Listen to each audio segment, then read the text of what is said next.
The Hisense AX5120G promises Dolby Atmos surround sound, but is it really all that good?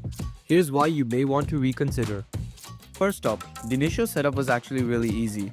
You plug in all the speakers to power, connect the provided HDMI ER cable from the soundbar to your TV, and you're good to go. There's no app control, so everything happens via the remote. Next, looks-wise, I think it's a pretty standard option. Its visual counterparts are definitely more elegant, whereas this has more of a basic square vibe.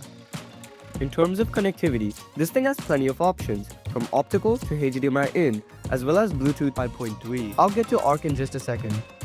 Now for the part you've been waiting for, sound. Let's talk about volume, bass, clarity, and immersion. The Hisense gets plenty loud, even at just 20%, so it actually excels here. This is the same for bass, which hits you like a truck and can be dialed up or down based on preference. The dialogue clarity is decent, as you can hear the spoken words clearly. The immersion is fine, not bad but not great either. Because the soundbar doesn't have the ability to upmix stereo audio, most videos and movies lack that movie theater factor. Even with Atmos supported videos, while it is easy to track objects behind you, the same can't be said about the front.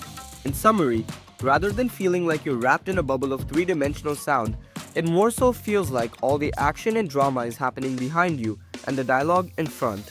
Now for the price of around $200, all the cons may seem reasonable until you realize it doesn't work half the time. I have connected the soundbar to my Samsung TV via the eARC connection. However, after many attempts of trying the eARC not to entirely mute my TV, I fell back to ARC. However, even this didn't work, as every 10 seconds, the sound would either mute for 2 to 3 seconds or make a glitch sound. For this sole reason, I highly suggest against buying the Hisense AX5120G, as I'm not the only person experiencing such issues on the internet. If you do indeed have such a tight budget, either buy a Vizio counterpart or wait for my next video.